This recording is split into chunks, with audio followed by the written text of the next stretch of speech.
Welcome to episode number 288, Stress Triggers.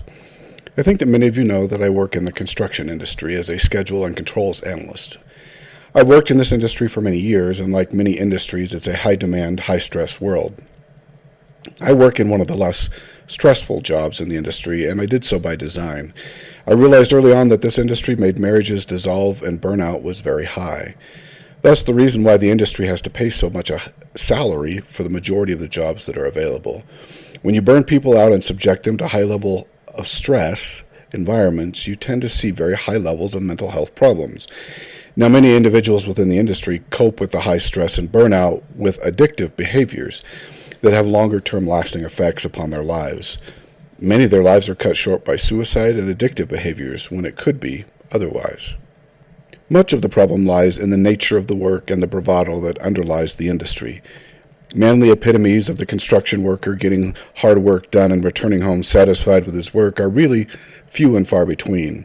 So often pressures to perform work and to rework quickly, weather, problematic personalities, bullying, hazing, a feeling of just being a number, wear on individuals until they are beaten into submission, and then they find ways to cope.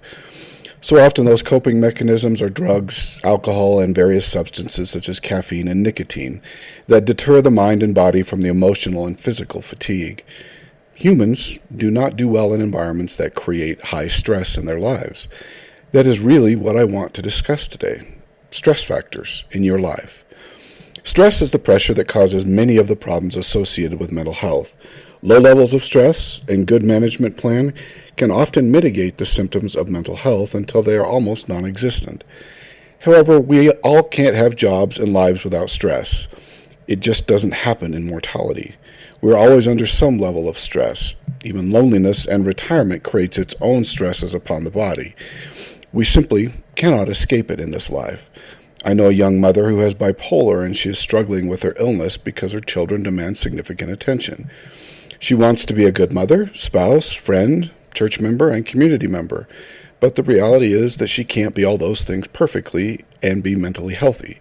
She often has to choose what is called the priority in life and reduce her commitments to better align her life with the stress she can handle. We all possess a stress limit in our lives. When we cross that limit, our bodies do what they naturally do. They produce symptoms that are telling us that we are under too much stress. For some people, such as perhaps those in elite military services, that breaking point is very high, and for others, that breaking point is very low. We need to more fully understand our breaking points and those various points at which our body is signaling that we are under too much stress.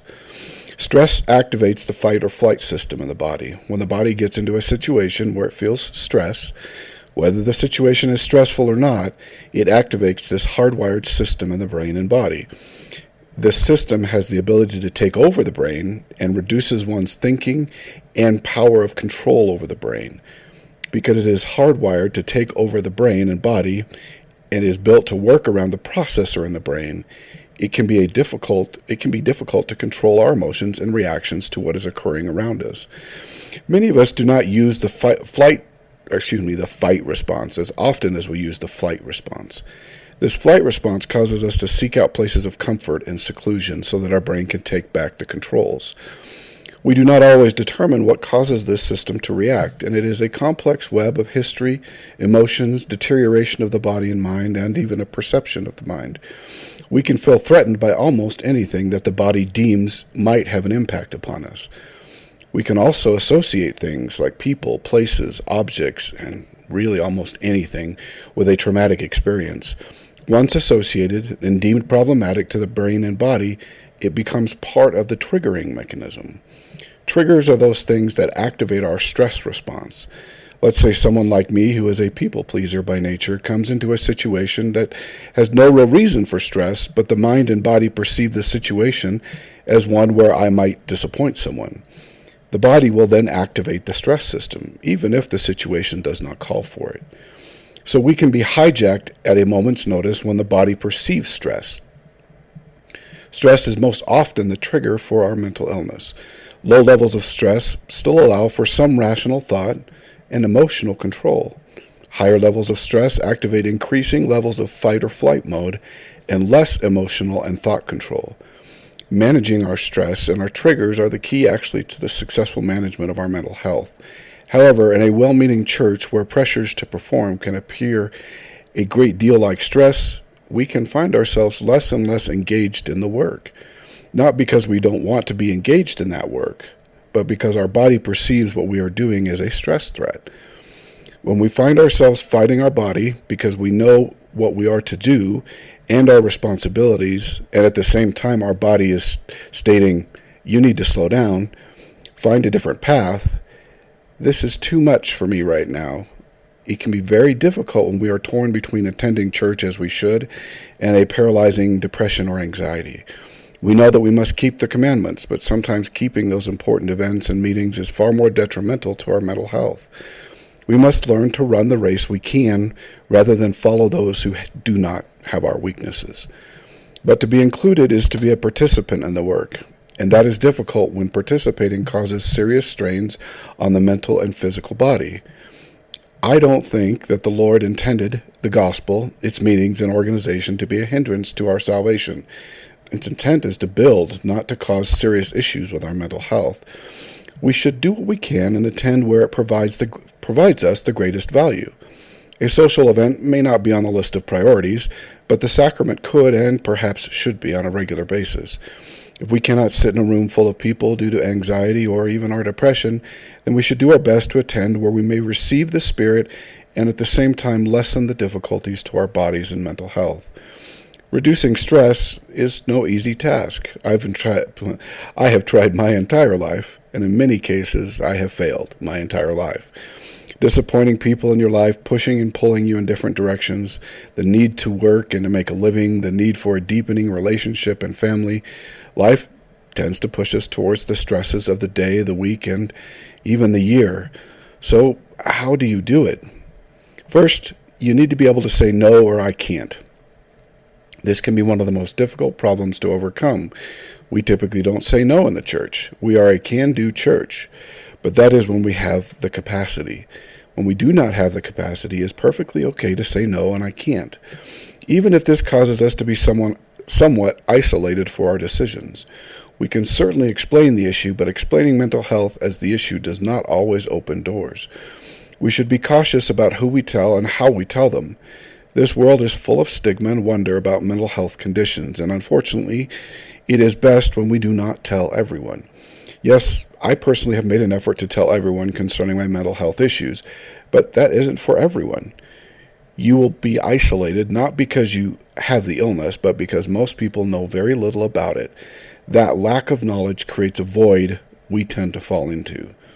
Second, you are going to need an advocate, someone who will help you to say no when you need to. Now, my wife does a wonderful job for me. Although she still doesn't always fully understand my autoimmune issues, she will quickly keep me out of trouble when I want to say yes, but I should be saying, no, I can't. This advocate will often be someone who is close to you with you on a regular basis. They need to be sensitive to your problems, but also willing to push a little when necessary. We need these advocates because we often cannot see outside of ourselves, and we need someone with an outward perspective, that they can tell us that we are not doing well, even when we seem to think that we are. Your advocate will be able to pick up on subtle signs and cues and communications that allow them to be somewhat of a guide in your life, keeping you out of trouble and more service than you are able to bear. And yes, I did say it. Service is wonderful, but it can be troublesome to an individual struggling with mental health. We even need to take service with a grain of salt and understand our limitations. Third, and perhaps most important, we need to have faith. Yes, our faith is going to vary widely at times, but we need to maintain as much faith as possible in our lives. Not an easy task when Lucifer seems to have so much access during our episodes.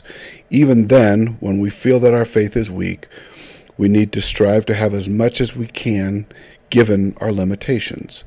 This will mean that sometimes we go to church when we have no desire to do so. We don't need to stress ourselves out about going, but we need the sacrament, and we are rewarded when it becomes difficult to accomplish every week. We need to push spiritual boundaries, but not so much that the push becomes more of a problem than our original spiritual nature. We need to run the race that we can when we can. This will mean that differing faith levels will require that we extend ourselves according to our faith and our ability without causing serious difficulties for ourselves or others. And yes, this is a difficult thing to accomplish as well. Finally, I know that when we ask the Lord to help us with the stressful day we have before us, He will respond. Maybe not in the way we expect, but He has many ways that He can provide help while still allowing for our illness to have the intended benefit. We should look to Him often, and perhaps more often than we already do. He is there for us as we ask Him. I think sometimes we just don't ask. This might also mean that we ask with little faith because that is all we have at the time. That little faith is sufficient for the Lord to work His miracles. He does not need much but a little grain of faith and belief. And I want you to know as I sign off today that your healing is on the way. Yes, it might be a little far off, but it is there. The Lord does care deeply for you. He cares for the small details in your life. He cares about everything. So tell Him everything. There isn't anything that He can't help with until that beautiful day comes when you are released from this bondage. One of the beautiful messages of the Book of Mormon is the release from bondage that happens so frequently throughout its pages. The Lord is looking to heal us. He desires to heal us. He knows when that healing should take place, and so we should never ever be willing and vigilant in asking for that long-awaited day. Until then, and until next week, do your part so that the Lord can do His.